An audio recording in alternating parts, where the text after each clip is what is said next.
Olá, meus irmãos e minhas irmãs. É uma alegria enorme revê-los através do estudo da Palavra de Deus.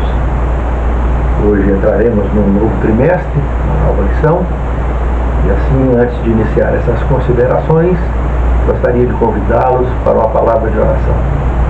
Santo Deus, muito obrigado, Senhor, pela lição que tivemos no trimestre passado, e muito obrigado por uma nova lição que, com certeza absoluta, muito importante em nossas vidas para o nosso sustento diário de nossa fé. Nos capacita, Senhor, a entender o tema que estudaremos e nos abençoe para que tenhamos condições de praticar e também de ensinar aqueles que nos cercam. Prepare-nos para o Teu reino, é o que te pedimos, agradecidos em nome de Jesus. Amém, Senhor. Esse trimestre estudaremos 1º e 2º Coríntios. Para abordarmos a essência da vida cristã e do testemunho, analisando o ministério de Paulo na cidade de Corinto, seria interessante conhecermos, além de ter sido um grande centro comercial com 2 grandes portos, mas era uma cidade também, do ponto de vista cultural e religioso, muito problemática. Problemática porque na sua cultura, já desde os seus primórdios, foi uma cidade com um pluralismo religioso muito grande, paganismo, e a libertinagem sexual, a promiscuidade corria frouxo naquela região desde os seus primórdios até nos dias de Paulo. E essa estrutura cultural, eu comparo isso com o DNA.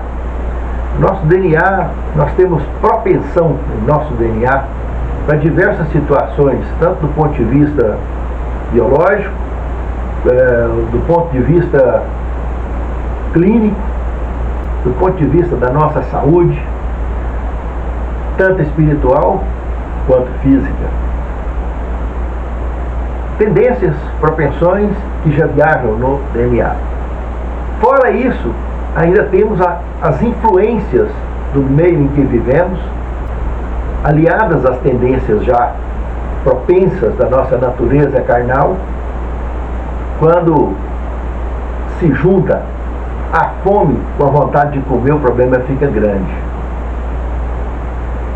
Os nossos primeiros pais, para eles, pecar era algo praticamente impossível, porque numa comparação entre a mistura de água e óleo, o óleo representando o Espírito Santo, e a água representando as tendências carnais, eles tinham o óleo em cima, como deve ser, e a água embaixo. Ou seja, a espiritualidade dominava as tendências carnais. Então, para eles, pecar era quase impossível, mas nós somos o contrário. Nós temos o óleo embaixo e a água em cima. É assim que nós nascemos, após a queda dos nossos primeiros pais. Então, as tendências carnais têm dominado as tendências espirituais. Para que isso volte para o lugar certo, isso aqui se chama conversão. Precisamos nos convertermos, voltar para o lugar original, deixar que as tendências espirituais governem as tendências carnais. E isso nós precisamos de revivermos diariamente. São rebatismos diários que nós temos, porque cada dia tem seu próprio dia, cada dia tem suas ações, cada dia tem as suas decisões. Se amanhã pensarmos que pela vitória de ontem já garantimos a de amanhã, estamos completamente enganados. São rebatismos diários. Paulo, quando ele entrou na cidade de Corinto, foi esse tipo de paredão que ele nunca tinha imaginado, tão pesado, tão sólido, que ele encontrou naquela cultura. Por isso que quando entramos no primeiro tema, o ministério de Paulo em Corinto, olha aqui o que temos. Atos capítulo 18, verso 9 e 10. Certa noite, Paulo teve uma visão em que o Senhor lhe disse: não tenha medo, pelo contrário, fale e não fique calado, porque eu estou com você, e ninguém ousará lhe fazer mal, pois tenho muito povo nessa cidade. Nós sabemos que esse conteúdo aqui, revelado em Atos, capítulo 18, verso 9 e 10, descrito por Lucas, mostra um momento em que Paulo estava em Corinto e estava para desistir de lá, porque estava percebendo que não estava tendo muito resultado o que ele estava fazendo ali. Ele, sabendo do potencial que ele tinha, ele chegou a imaginar que estava ali perdendo tempo, ou quem sabe atirando pérolas para os porcos, quando então Jesus aparece para ele nessa visão mencionada por Lucas e o adverte que ele deveria ficar ali, porque ele tinha muita gente ali que ele não estava sabendo. Aí está essa questão, hein? Tem muita coisa na nossa missão, às vezes, que nós não conhecemos e precisamos conhecer melhor. E é só conversando com Deus para a gente poder esclarecer tudo. No segundo tema, Paulo, o apóstolo de Jesus, chamado por Deus. Nesse ponto aqui da lição, baseado em 1 Coríntios, capítulo 1, verso 1, Romanos 1, verso 1 também, nos dá essa ideia. Também Gálatas, capítulo 1, verso 1. Todo esse conteúdo aqui nós podemos perceber que Paulo, ele mesmo se identifica como apóstolo do Senhor. E ele comenta nas suas cartas sobre o seu chamado, e ele não tem dúvida sobre isso. Em 1 Coríntios, capítulo 15, verso 8, Paulo se inclui entre aqueles aos quais Cristo lhe apareceu após a ressurreição. 1 Coríntios 15, 5 a 7. Poucos versos depois, ele dá a entender que o seu chamado para ser apóstolo decorreu de um encontro que ele teve com Jesus, como podemos ver em 1 Coríntios 15, de 9 a 11. Realmente, Paulo, ele se inclui como um 13º apóstolo. Ou seja, dá-se a entender que não eram só os 12, eram os 13, contando com Paulo. E hoje, o apóstolo é aquele que aprende e ensina. O discípulo é aquele que aprende e segue. O apóstolo, ele continua seguindo a Cristo, aprendendo com Cristo e ensinando. O discípulo, ele segue a Cristo e aprende até ter condição de se tornar apóstolo. Essa missão que esses apóstolos tiveram foi estendida a mim e a você. Continuemos a aprender e ensinar da mesma forma, fazendo discípulos dentre todo o povo, tribo e língua. Pense nisso, amado irmão. Pense nisso, amado irmão. No terceiro tema, de Atenas a Corinto. Ao estudarmos Atos capítulo 17, versos 16 ao 34, nós podemos ver que Paulo foi parar em Atenas fora da programação que ele tinha em mente, mas foi. E acabou desempenhando uma grande missão lá em Atenas. De lá, sim, ele foi para Corinto. foi justamente na segunda viagem missionária de Paulo que ele foi para Corinto. E segundo a menção de Lucas, em Atos capítulos 8, versos 1 a 11, ele ficou ali durante 1 ano e 6 meses, na cidade de Corinto. E podemos observar em Atos capítulo 18, versos 4 a 6, dentre outros textos, que foi um hábito que Paulo viveu, de quando ele entrava em uma cidade nova, a primeira coisa que ele procurava, no início de suas missões, era uma sinagoga.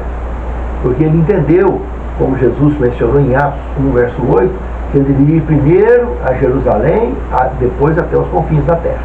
Então ele começava primeiro pelos judeus, sempre pelos judeus, nas sinagogas. Depois ele saía e estendia aos demais. E isso se tornou rotina na vida missionária de Paulo. Como nós podemos perceber, então, no quarto tema, a cidade de Corinto. Sim, meus amados, a cidade de Corinto, se estudarmos Atos 18, de 1 a 3, e 1 Coríntios 5, 9 a 11, e capítulo 8, verso 4, a partir desses textos a gente pode observar que realmente ela era uma cidade muito próspera nos dias de Paulo. Mas próspera, mas também uma cidade caracterizada pelo pluralismo religioso. Estrabão, um geógrafo e historiador grego, ele menciona que chegava em alguns templos a ter muitas e muitas prostitutas especializadas em culto com sexo explícito. Era algo comum desde a antiguidade. Isso foi muito praticado na antiguidade. E algo muito ofensivo ao Senhor. Porque é um tipo de comportamento que vai contra toda e qualquer forma de santidade orientada pelo texto sagrado, pela palavra do Altíssimo. E essa tendência, evidentemente, pelo DNA cultural, irmãos, as pessoas vinham para a igreja, mas tinha essa tendência, essa propensão cultural já vinha no sangue deles. E quer ou não, dentro da igreja, fundada ali então em Corinto, a igreja cristã, começou a surgir muito problema relacionado com promiscuidade sexual. Disputa por poder, assim como na sociedade lá fora existia, também dentro da igreja passou a ter. Essas coisas, em nossos dias, nas igrejas cristãs pelo mundo afora, constantemente daqui e dali temos assistido problemas do mesmo gênero sendo enfrentados em nossa cultura até hoje, porque esse DNA de Corinto é o DNA dos seres caídos, de todos os que nasceram após a queda de nossos primeiros pais. Nós somos incapazes de conhecer a nossa tendência, tanto para o bem quanto para o mal, por nós mesmos. Mas temos condição de ter domínio, equilíbrio, ter domínio próprio, desde que entreguemos de fato o nosso coração ao Senhor e Ele possa nos conduzir, nos lapidar, nos fazer brilhar novamente, nos levando de volta ao reino eterno. Mas antes de irmos para lá, para o reino eterno, aqui neste mundo, Ele diz que nós somos a luz do mundo. Precisamos de brilhar nesse mundo. Brilhar com testemunho, brilhar com fé, brilhar com dedicação à sua causa, no cumprimento da missão que Ele confiou a mim e a você. Nós podemos, como curiosidade, lembrar que a cidade de Jerusalém, na antiguidade, ela foi chamada de Salém, lá onde um dia governou Melquisedeque. Essa cidade, se buscarmos na história e na pré-história dela, nós vamos perceber que ela surgiu antes da ocorrência do dilúvio, que foi por volta de 2350 a.C. Ela surgiu por volta de 3.000 anos a.C. Corinto surgiu há 6.000 anos, há pouco mais de 6.000 anos antes de Cristo. Os nossos primeiros pais 4.000 anos antes de Cristo. Mas como Gênesis 3:20 aponta, Eva recebeu o nome de Eva porque ela era a mãe de todos os seres que habitavam sobre a face da terra. Os nossos primeiros pais viveram na eternidade. Foram expulsos da eternidade há mais ou menos 4.000 anos antes de Cristo. Então o que aconteceu antes disso, numa terra tão antiga, como se consta a idade do nosso planeta, que logo que ele foi criado, foi instalado o Jardim do Éden, nossos pais já viveram então lá dentro, então nós podemos saber que já outras culturas já começaram a surgir de pessoas caídas, que caíram antes dos nossos primeiros pais. Por isso que lá em Gênesis capítulo 4, nós vemos Caim, ao matar o seu irmão, ele pega a sua esposa. Que esposa? Ele já tinha esposa e não era irmã dele, não. Então, isso foi fruto da formação já pecaminosa com seres caídos que já vivia aqui neste mundo. Os descendentes de Adão e de outros mundos que também caíram, que sabemos que o pecado é muito mais antigo do que podemos imaginar. Muito antes da formação do nosso planeta já tinha acontecido a rebelião no céu, a queda de Lúcifer. Deus já vinha pelejando com ele. Então são coisas que não é comum se conhecer na história, são coisas guardadas, as 7 chaves, onde existe a guarda, e tem coisas que foram extintas, tiradas, suprimidas, arrancadas. Nós temos aí mais de 20 livros citados dentro da Bíblia que não está na Bíblia mais, inclusive no Novo Testamento. Tanto do Antigo quanto do Novo Testamento temos livros extintos da Bíblia Sagrada.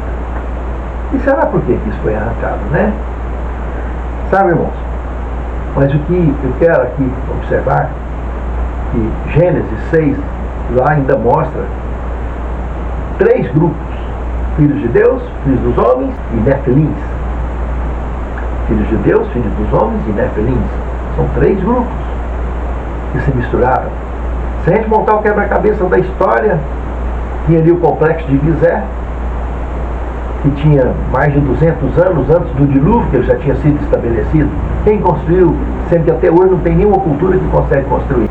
Tanto em Jerusalém, Jesus foi sacrificado, quanto em Corinto, Paulo ficou com vontade de fugir de lá, de ir embora de lá, porque não estava vendo futuro. E Deus disse: olha, tem muita gente aí. E lá em Atos 1:8 foi dito: vai primeiro a Jerusalém, Samaria, depois até os confins da terra. Então Deus tem gente em todo canto sobre a face da terra, e quer que eu e você não se esqueça disso. Nós precisamos de evangelizar o mundo ao nosso redor. Para evangelizar o mundo ao nosso redor, se todo mundo assim fizer, o mundo será evangelizado completamente, e Jesus em breve voltará. Independente das propensões que se surjam do comportamento de cada ser humano, a pregação do Evangelho das Boas Novas tem o poder, junto com a missão do Espírito Santo aqui na Terra, de quebrar essas algemas de dependências do pecado e das tendências carnais, e formar assim uma multidão de verdadeiros seguidores do Senhor, de filhos e filhas do Altíssimo, pessoas que aceitaram, que aceitam a redenção oferecida pela graça do Senhor a todos nós. É por isso que no 5º tema foi mencionado: muita gente nessa cidade, eu tenho muita gente nessa cidade. Não vai embora não, Paulo, faz a missão aí. É o que ali está escrito em Atos capítulo 18, versos 4 a 8, que nós temos logo na abertura.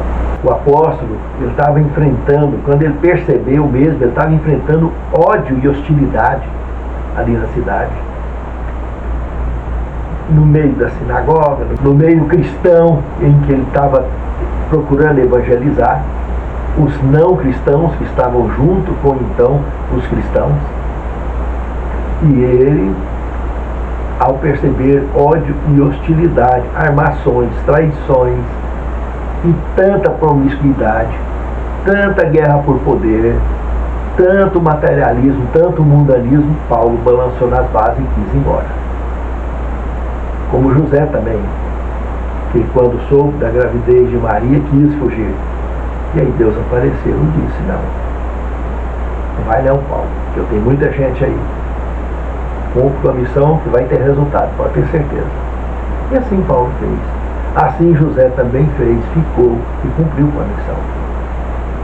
A questão é que todo mundo projeta a missão, ou procura entender a missão de uma maneira que o olho físico está olhando.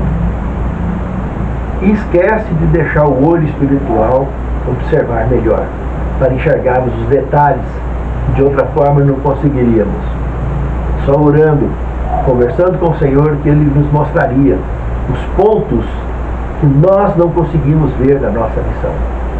E quando a gente percebe esses pequenos detalhes, podemos notar também que muitas vezes eles são mais poderosos do que aqueles que a gente enxerga fisicamente. Entenderemos melhor ainda e com mais força a nossa missão. No sexto tema, as cartas de Paulo aos Coríntios.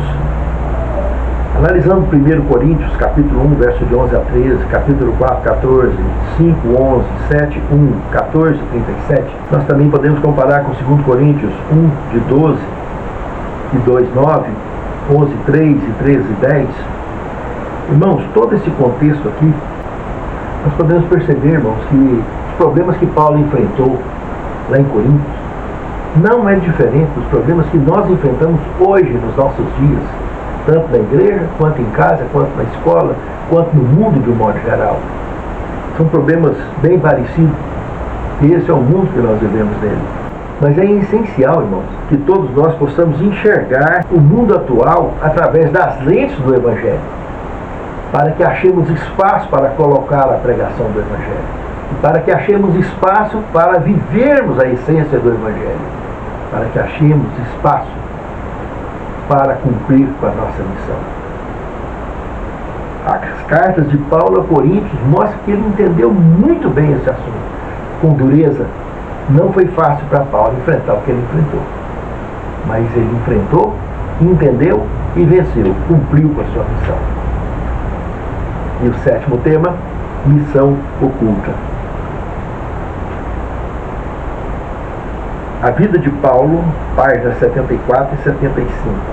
Nós temos aqui: enquanto cogitava deixar a cidade para ir em busca de um campo mais promissor, o Senhor então lhe apareceu em uma visão noturna e disse: não tenha medo, pelo contrário, fale, pois tenho muito povo nessa cidade. Paulo entendeu que foi uma ordem para permanecer em Corinto e uma garantia de que o Senhor faria crescer a semente plantada. Uma grande igreja se levantou sob o estandarte de Jesus Cristo. Sim, meus irmãos, missão oculta. São partes da nossa missão que nós não enxergamos a olho físico, mas enxergamos no olho espiritual, quando nos conectamos com fé ao Senhor e à palavra de Deus. Ó Senhor, nos fortaleça em nossa fé e nos capacite, Senhor, a enxergar a plenitude de nossa missão que Tu nos tens confiado sobre a face deste reino. Capacita-nos, fortaleça-nos, guia-nos, abençoe-nos e proteja-nos. É o que te suplicamos agradecidos, em nome de Jesus. Amém.